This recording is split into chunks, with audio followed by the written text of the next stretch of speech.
जब तुम क्रोधित होते हो, क्या तुम्हें नहीं लगता कि चारों ओर का वातावरण भारी हो गया है? जब तुम प्रसन्न होते हो, क्या हवा हल्की नहीं लगती? क्या यह सिर्फ कल्पना है या कुछ और चल रहा है? मैं तुम्हें कोई निष्कर्ष नहीं दूंगा, मैं केवल तुम्हें एक दरवाजे तक ले जाऊंगा। उसके पार जाना तुम्हारा काम है। जरा एक बीज को देखो, वह मिट्टी में पड़ा है, अंधेरा है, दबाव है, नमी है, फिर भी उसमें एक विश्वास है कि वह फूटेगा, अंकुर बनेगा, आकाश की ओर बढ़ेगा। किसने उसे बताया कि ऊपर आकाश है? किसने उसे दिशा दी? प्रकृति और बीज के बीच कोई संवाद है जो शब्दों में नहीं है। अगर बीज डर जाए, अगर वह कहे मैं सुरक्षित हूं, मैं बाहर नहीं आऊंगा, तो क्या होगा? वह सड़ जाएगा। क्या यह संभव है कि हमारी सोच भी बीज की तरह हो और प्रकृति मिट्टी की तरह? अगर बीज सही दिशा में सोचता या कहें सही ऊर्जा में होता तो मिट्टी उसका साथ देती है। लेकिन अगर बीज जिद करे, सिकुड़ जाए, बंद हो जाए, तो वही मिट्टी उसकी कब्र बन जाती है। सोचो, क्या प्रकृति तटस्थ है या वह हमारी अवस्था के अनुसार प्रतिक्रिया करती है? तुम जब शिकायत करते हो जीवन मेरे खिलाफ है, तो क्या सच में जीवन तुम्हारे खिलाफ हो जाता है? या तुम्हारी सोच एक ऐसी दीवार खड़ी कर देती है जिससे सहयोग भीतर आ ही नहीं पाता? मैं तुम्हें एक छोटी सी घटना सुनाता हूँ। दो व्यक्ति एक ही बगीचे में गए। पहले ने कहा यहाँ तो बस कांटे हैं, दूसरे ने कहा यहाँ तो सुगंध है। बगीचा वही था, फूल भी थे, कांटे भी, लेकिन अनुभव अलग अलग क्यों हुआ? क्योंकि देखने वाले की सोच अलग थी। प्रकृति दर्पण की तरह है, वह तुम्हें वही लौटा देती है जो तुम उसके सामने लेकर जाते हो। अगर तुम भय लेकर जाओगे तो हर आवाज तुम्हें खतरा लगेगी। अगर तुम प्रेम लेकर जाओगे तो वही हवा तुम्हें स्पर्श करेगी।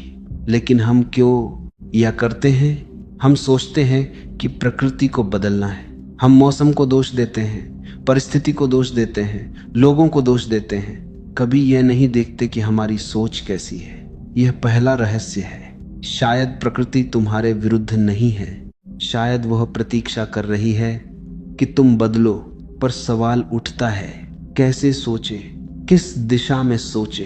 क्या कोई विशेष मंत्र है? क्या कोई तकनीक है?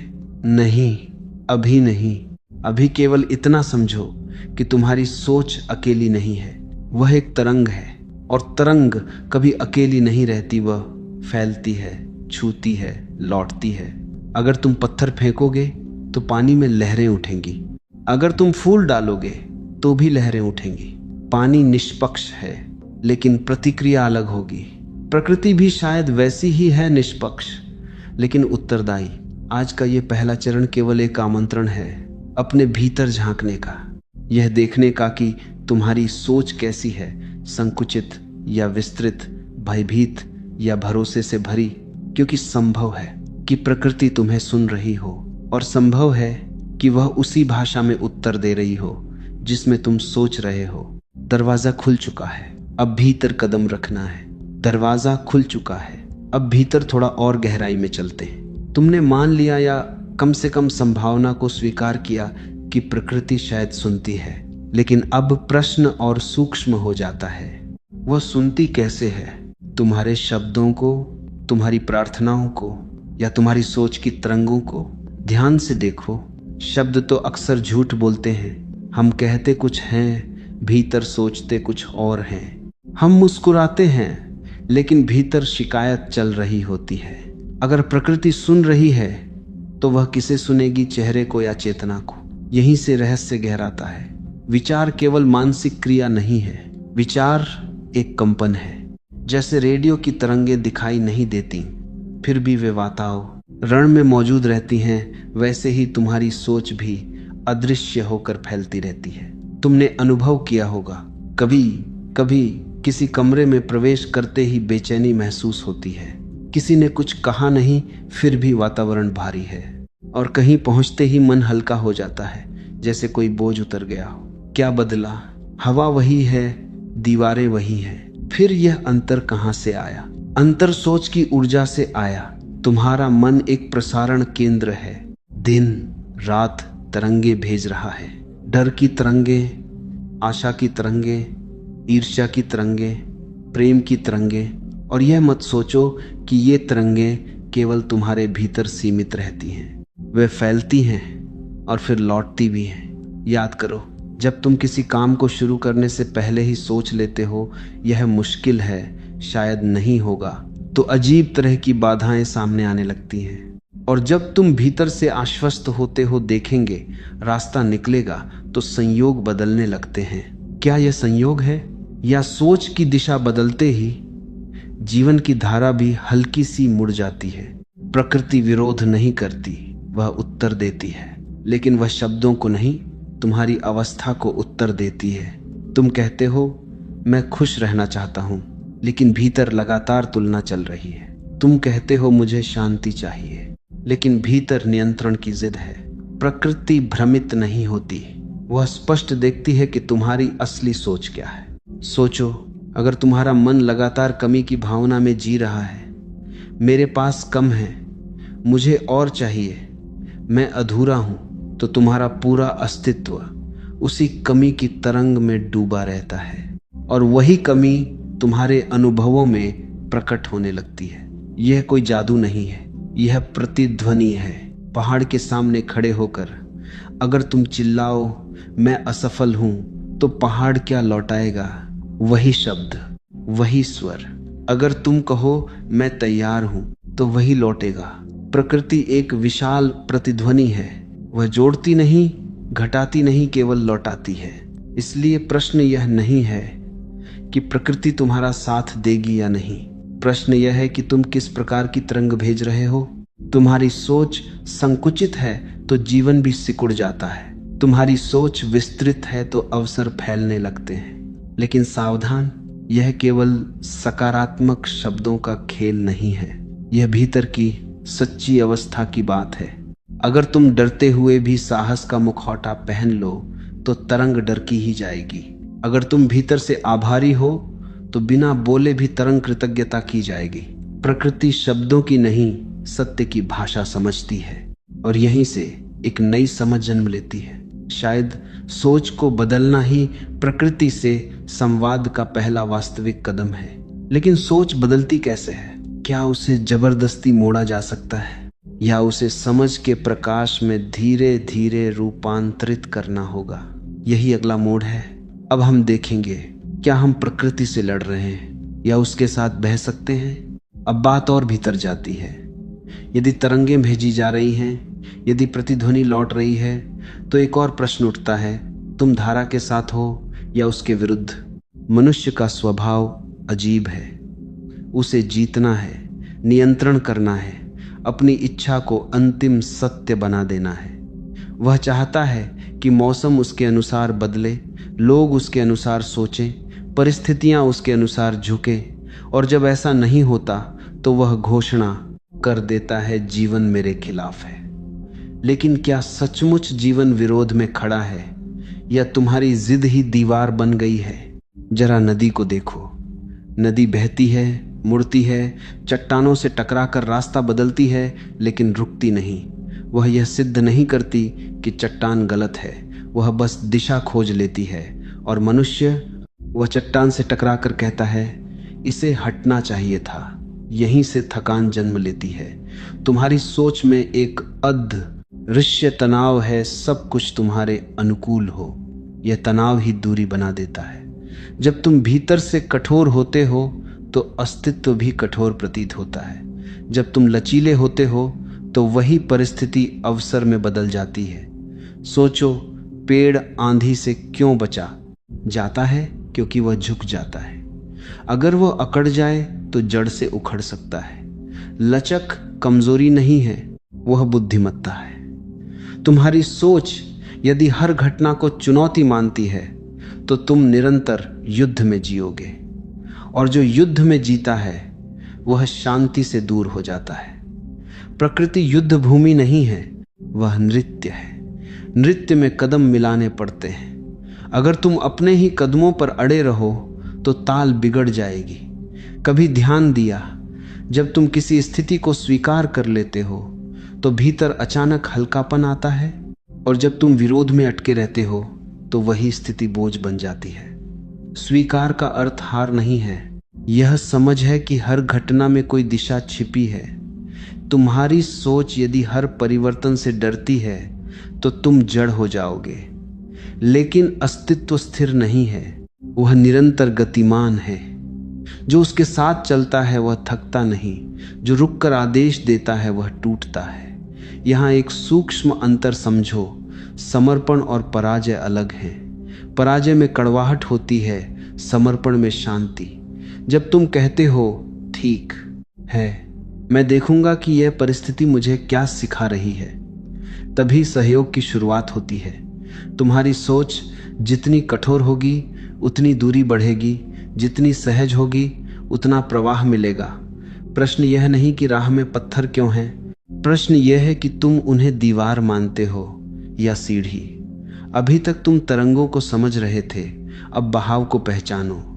क्या तुम तैरना सीखोगे या धारा को दोष देते रहोगे? यही मोड़ है जहां संघर्ष समाप्त हो सकता है और संगति जन्म ले सकती है। और जब संगति आती है तभी अगला रहस्य खुलता है, हृदय की वह अवस्था जो दरवाजे स्वयं खोल देती है। जब बहाव को पहचान लिया, जब यह समझ आ गई कि जिद ही थकान बनती है, तभी हृदय के सामने एक नया आयाम खुलता है। यह आयाम है आभार का। तुम सोच सकते हो धन्यवाद में ऐसा क्या रहस्य छिपा है, लेकिन ध्यान से देखो। जिस क्षण तुम्हारे भीतर शिकायत उठती है उसी क्षण चेतना सिकुड़ जाती है, और जिस क्षण धन्यवाद उठता है उसी क्षण विस्तार होने लगता है। शिकायत कहती है मुझे कम मिला, आभार कहता है जो मिला वह अनमोल है। दोनों वाक्य परिस्थिति को नहीं बदलते पर अनुभव को पूरी तरह बदल देते हैं। सुबह की पहली किरण जब तुम्हारी खिड़की पर गिरती है, तुम उसे सामान्य मानकर आगे बढ़ जाते हो, पर क्या तुमने कभी ठहरकर उस प्रकाश को स्वीकार किया? सांसें चल रही हैं, हृदय धड़क रहा है, धरती तुम्हें थामे हुए है, इनमें से किसी पर तुम्हारा नियंत्रण नहीं, फिर भी सब चल रहा है। क्या यह अपने आप में सहयोग नहीं? फिर भी मन अक्सर वही गिनता है जो अनुपस्थित है। यह प्रवृत्ति भीतर एक अभाव की कहानी रचती है, और जब अभाव की कथा चलती है तो अनुभव भी वैसा ही आकार लेता है। कृतज्ञता किसी नैतिक शिक्षा का विषय नहीं, यह दृष्टि का रूपांतरण है। जैसे बंद खिड़की में हवा नहीं आती, वैसे ही बंद मन में संभावनाएं प्रवेश नहीं करती। आभार खिड़की खोल देता है। तुम कहोगे अगर सब कुछ ठीक नहीं है तो धन्यवाद कैसे दूं? यहीं पर सूक्ष्म समझ चाहिए। आभार का अर्थ यह नहीं कि कठिनाई को सुंदर घोषित कर दो। इसका अर्थ है यह देख पाना कि हर अनुभव तुम्हें कुछ दे रहा है, चाहे वह धैर्य हो, चाहे स्पष्टता, चाहे साहस। जिस क्षण तुम अनुभव को शिक्षक मान लेते हो उसी क्षण कटुता कम होने लगती है। ध्यान दो, जब तुम किसी व्यक्ति के प्रति हृदय से कृतज्ञ होते हो तो संबंध में सहजता आती है। जब तुम केवल अपेक्षा रखते हो तो तनाव जन्म लेता है। प्रकृति के साथ भी यही होता है। यदि तुम्हारी सोच निरंतर तुलना में डूबी है तो तुम्हें जो मिला है वह अदृश्य हो जाएगा। लेकिन यही कंपनी के तरफ से सोच दे कि लेकिन कंपनी के तरफ से यदि तुम्हारी दृष्टि स्वीकार में है तो वही जीवन पर्याप्त लगने लगेगा। और जहां पर्याप्तता का अनुभव होता है वहीं से समृद्धि का द्वार खुलता है। कृतज्ञता कोई शब्द नहीं, एक कंपन है। यह कंपन वातावरण को कोमल बना देता है। जिस प्रकार खुला हाथ कुछ ग्रहण कर सकता है और मुट्ठी कुछ नहीं पकड़ पाती, वैसे ही आभारी मन अवसरों को पहचान लेता है।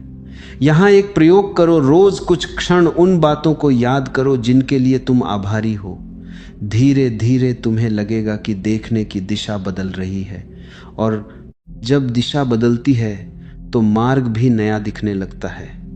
अब तक तुम बहाव को समझ रहे थे, अब हृदय को खोलना सीख रहे हो। यहीं से अगला चरण जन्म लेगा, जहां भरोसा गहराई में उतरता है और अदृश्य पर विश्वास संभव होता है। जब हृदय खुलने लगता है, जब धन्यवाद केवल शब्द नहीं रह जाता बल्कि अनुभूति बन जाता है, तभी भीतर एक और सूक्ष्म परिवर्तन संभव होता है, भरोसा। आभार तुम्हें ग्रहणशील बनाता है, पर विश्वास तुम्हें अज्ञात में कदम रखने का साहस देता है। अब प्रश्न उठता है, क्या तुम जीवन पर भरोसा कर सकते हो या हर क्षण उसे दिशा देने की कोशिश करोगे? मन का स्वभाव है पकड़ना। उसे भविष्य को निश्चित चाहिए, परिणाम सुनिश्चित चाहिए, हर कदम का नक्शा चाहिए। लेकिन अस्तित्व नक्शे से नहीं चलता, वह अनिश्चितता की लय में खिलता है। बीज जब मिट्टी के भीतर जाता है, उसे यह प्रमाण नहीं मिलता कि वह वृक्ष बनेगा, फिर भी वह स्वयं को सौंप देता है। अगर वह प्रमाण मांगता रहता तो कभी अंकुरित न होता। तुम्हारी चेतना भी ऐसे ही मोड़ पर खड़ी। तुम कहते हो, जब सब स्पष्ट होगा तभी आगे बढ़ूंगा, पर स्पष्टता आगे बढ़ने से आती है, रुकने से नहीं। विश्वास का अर्थ अंधापन नहीं, यह उस गहरे अनुभव से जन्मता है कि जीवन शत्रु नहीं है। तुमने देखा, हर अंधेरी रात के बाद उजाला आया, हर कठिन दौर के बाद कुछ नई समझ मिली। फिर भी मन भूल जाता है और आशंका में डूब जाता है। आशंका कहती है, अगर सब बिगड़ गया तो? विश्वास पूछता है, अगर सब खुल गया तो? यह अंतर सूक्ष्म है, पर दिशा बदल देता है। जब तुम नियंत्रण छोड़ते हो तो तुम्हें पता चलता है कि बहुत कुछ स्वयं घटित हो रहा है।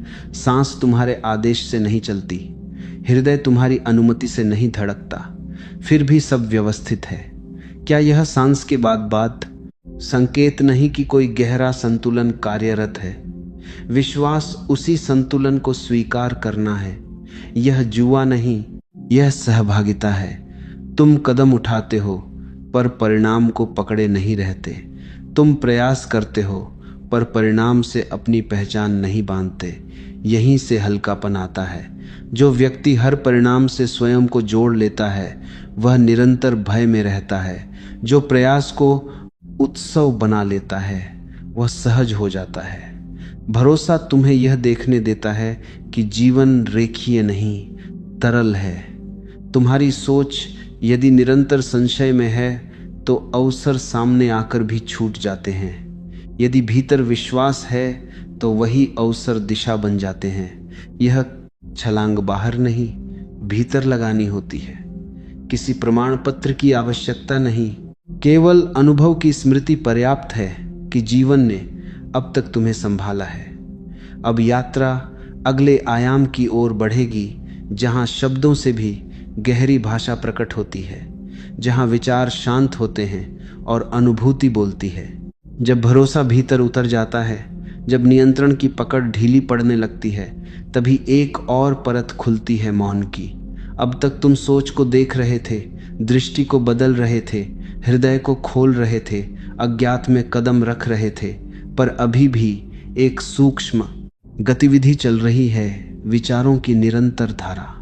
मन लगातार टिप्पणी कर रहा है, विश्लेषण कर रहा है, तुलना कर रहा है, और जब तक यह शोर चलता है, अस्तित्व की महीन ध्वनि सुनाई नहीं देती। क्या तुमने कभी पूरी तरह रुककर केवल सुना है, बिना निष्कर्ष निकाले, बिना अर्थ खोजे, सिर्फ अनुभव किया है? हवा जब त्वचा को छूती है तो वह कोई सिद्ध धांत नहीं देती, वह स्पर्श देती है। सूर्य की गर्माहट कोई तर्क नहीं रखती, वह उपस्थिति देती है। लेकिन मन हर क्षण अर्थ गढ़ने में लगा है, इसलिए प्रत्यक्ष अनुभूति खो जाती है। मौन खालीपन नहीं, यह सजगता की पराकाष्ठा है।